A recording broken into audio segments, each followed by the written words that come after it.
I think overall, when I look at what we've got on the channel, content wise, I'm quite happy with where we are.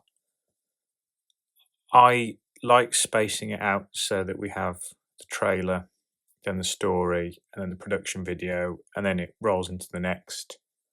Supplementing that, you've got the testimonies, and then we've got other stuff like the sort of mini documentaries on factual things and the Q&As. So content wise, I think I'm quite comfortable with where we are, and we've got quite a lot mapped out for another 2-3 years if it keeps going. I think if there's anywhere that needs improvement, it's purely in terms of production technique. It's quite a spit and sawdust operation, which I'll allude to in a bit. I really need to slow down my narration. I've been doing this 18 months, cracking on for 2 years now, and I'm still not massively happy with how it comes across. I need to be clearer in terms of diction, and I have a tendency, because I want to try and push out content as consistently and quickly as I can, to not correct mistakes. So spelling mistakes, which get highlighted quite a lot in the subtitles because I haven't got a spell checker on it, I'm guilty of glossing over them. Repetitive use of words in scripts. Sometimes I won't notice it until I'm going back through and playing the audio to do the subtitle, and I'll let it pass. And generally just speaking too quickly or mumbling or glossing over things. Probably need a little bit of quality control or a little bit of a handbrake in terms of that.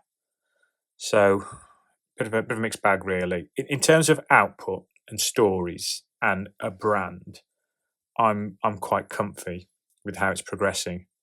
In terms of week to week episode production, if I had the facility for someone to help out, which at the moment I don't because it's a bit of a one-man show in terms of production, or if I had more time to play with, then I'd do it that way. But as it stands, we're still trying to get to that point.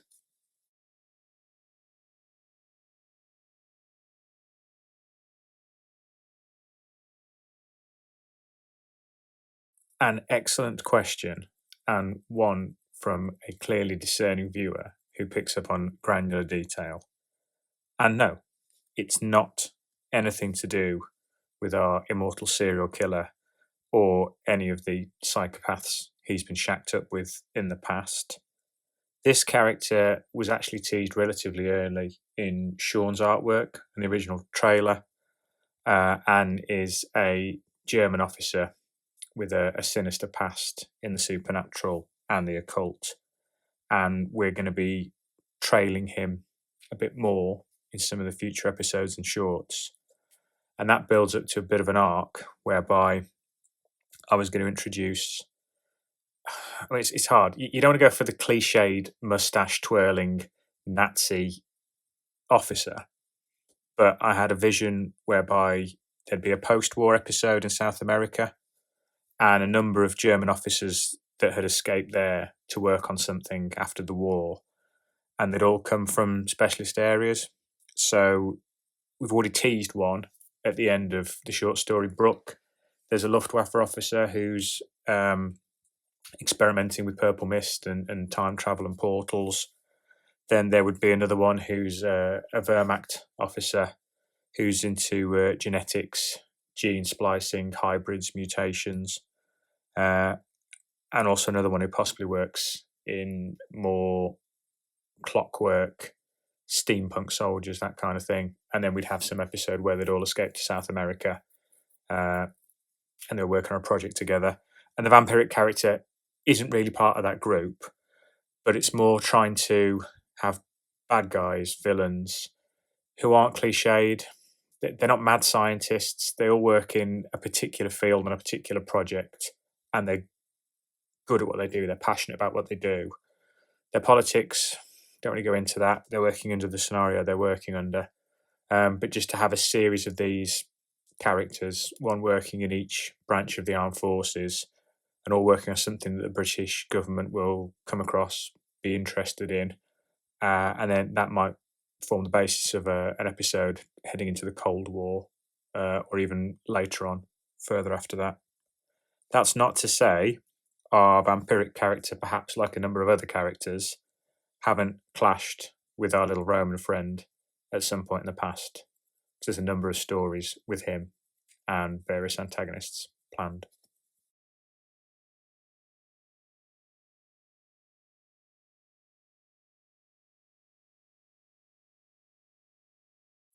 Now, I have to say, I looked at this question from two viewpoints. One of which would be if I could get any physical equipment or technical equipment to help with producing the episodes, what would it be? And then the other one was kind of like a memorabilia or a branding exercise.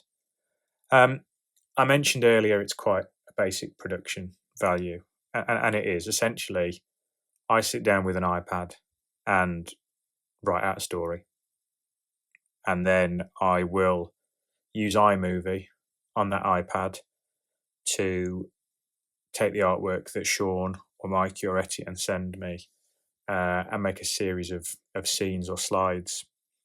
And then I will use the iPad to do my narration set against those slides. And then what I have to do then is airdrop it across to an iMac. And then using iMovie on the iMac, I will do the subtitling. And then I will try and improve on the sound value before I produce it on there and upload it onto YouTube. So essentially, it's made at the moment purely using an iMac and an iPad and iMovie, and that's all we've got. If I can ever monetize the channel to a point where I can buy new equipment, I would love to be able to buy a PC and some proper editing software, and massively ramp up the production value. Animation is something that I feel that we need to get to give audiences. I am going to try and do a little bit of mimicry of animation moving forward, hopefully in the next couple of episodes. It's something I've discussed with Mikey and with Sean, which I think we can do with what we've got available to us. And hopefully that might start pushing us up to where we go from there. A new microphone would be nice as well, to be fair. Other than that, I would love to be able, particularly for a Q&A video like this, to just be sat in a room full of memorabilia, talking direct to camera to answer these questions, and would just absolutely fill it with props from the fringiest sci-fi seasons anyone's ever heard of. Get some Judge Dredd in there, some Babylon 5, some Battlestar Galactica. I mean, like the proper old school Battlestar Galactica. And just be surrounded by an absolute den of nerdery and geekiness. Or decorate a room full of World War II memorabilia, and be sat dressed like a German officer. I don't know. We'll see.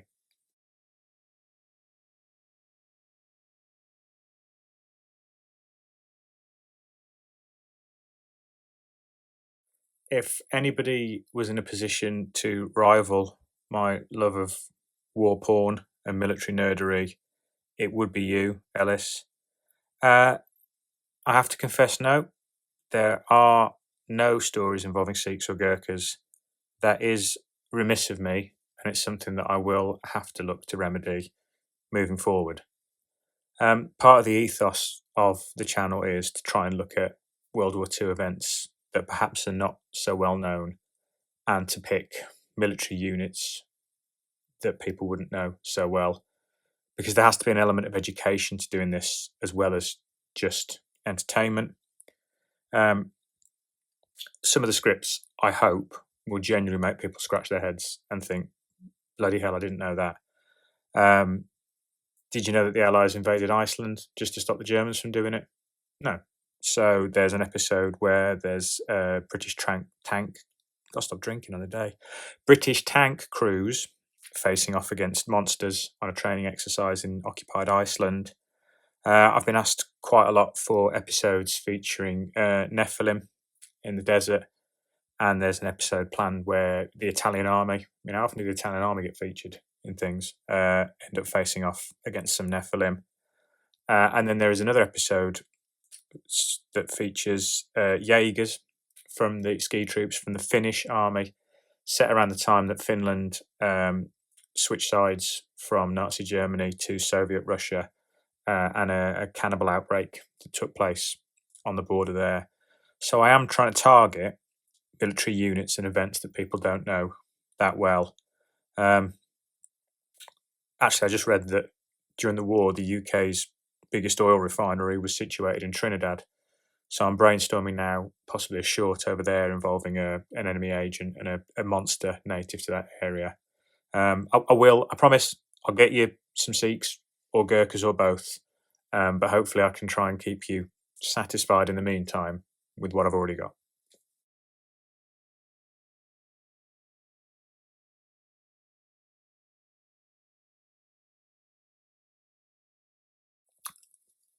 There isn't, I suppose it surprises me a little bit that I haven't gone down that route. There isn't a script prepped at the moment for anybody with psychic powers. I mean, you can argue in Animus there's some sort of psychic power being used to control the golem. But in terms of just a character who is psychic, like 30 scripts planned out, and I've just never gone there. And I suppose the reason I haven't done that is that it's been done in other stories, and as a concept, it's always felt a little bit cliche to me.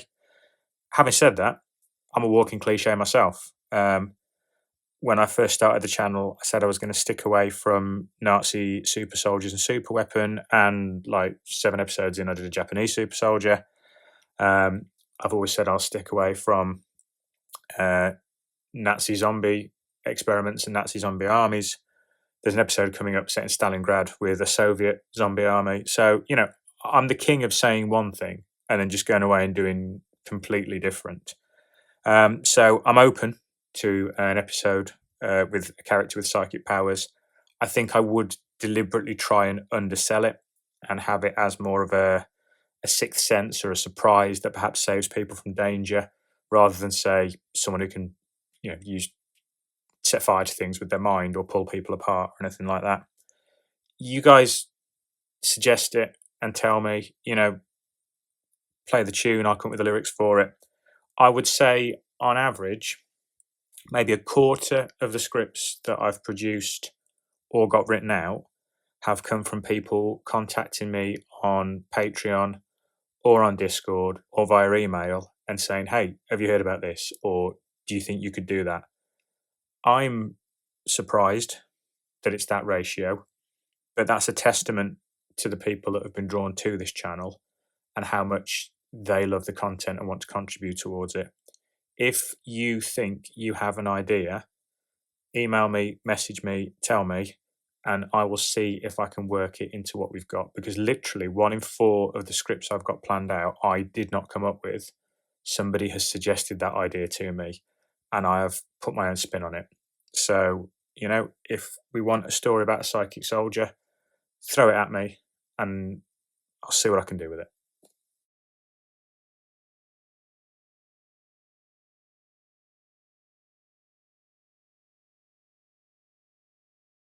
Now, this one isn't so much a question, obviously, it's more of an observation, but I've included it for 2 reasons. One, to demonstrate that I'm open to all kinds of feedback, and believe me, there's been some pretty shitty feedback that I've taken on board. But 2, just in terms of how people feel about things. The trailers are there because that was and is an idea to attract people to the channel. A 2-minute trailer, if somebody shares it, potentially that's new viewers. I appreciate that, less than a quarter of the people who watch the episodes watch the trailers. I appreciate the trailers piss people off when they log on to see a new story. It's not a new story. And I appreciate that the layout being a bit jumbled annoys other people as well. But the trailers are there specifically to drum up more viewers. More viewers means more revenue. More revenue means more stories. Go with it. The production videos are a little bit like this, catering to the faithful. Again, I'd say less than a quarter of the people who watch the episodes watch the production videos. But the people who do watch them are very passionate, and they're the ones who send in the feedback and the ideas that keep strengthening the channel and making it better. So again, if you log on for a new video and it's a production video and it pisses you off, I apologize for that. But that's me trying to give back to the people that have helped to make this channel what it is.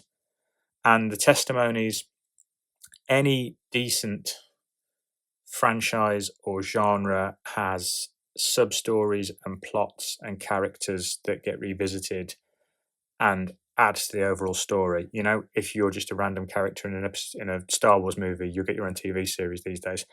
For me, being able to pad out those 15, 20-minute stories with another 6 or 7 minute audio just increases the wider story as a whole and just makes it more accessible. And again, it's given back to the people who like it, you know.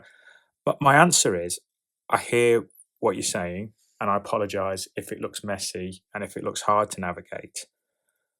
But that's why we have playlists. And if you just want to watch episodes, just click on the episode playlist. It's even in the right order. Or on the short stories, do the same. I've even put them in date order. For me, and I would hope for the majority of people who watch it, it ain't an issue and it's easy to navigate. But for anybody who does feel that, please just use the playlists. Watch the bits you want to watch. Don't watch the bits you don't want to watch. Hopefully that fixes it.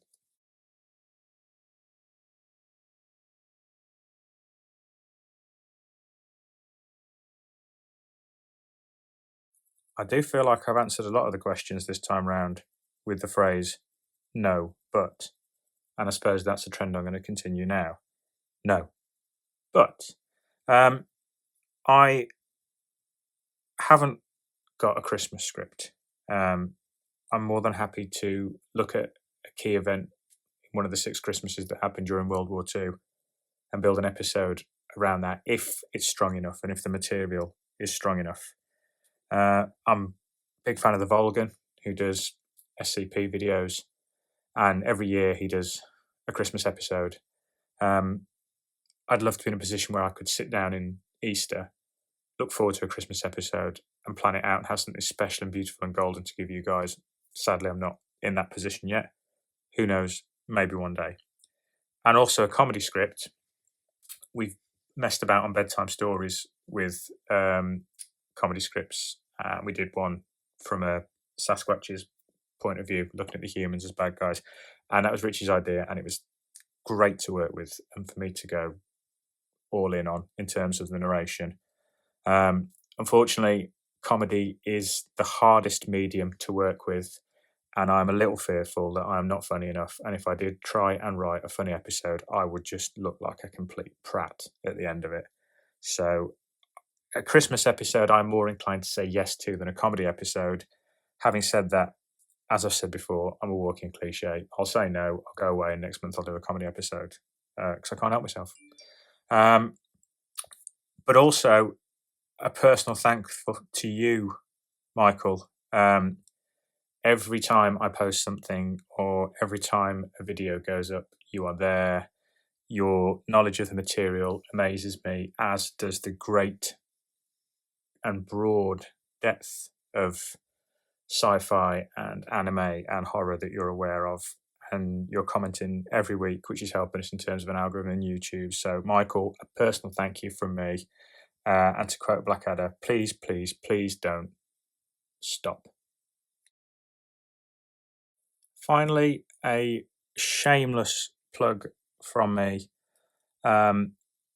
Please consider joining the Patreon. All the episodes and all the videos get posted on there several days early, and artwork and scripts get put on there as well as some exclusive stuff, some productions if you won't find anywhere else. Having said that, times are hard. I know people don't have the money necessarily. As an alternative, consider joining Discord. We have a bit of a laugh on there. You'll see ideas get thrown out. They might prompt you to have ideas. There's memes go on there. It's just a place to hang out and chat, and it doesn't cost you anything. And also, we've got Facebook. We've got Instagram, which is doing quite well. If you like what you see, just look out some more of us because there's more stuff out there. But beyond that, I'm grateful for you guys just watching the videos. So much love to all of you.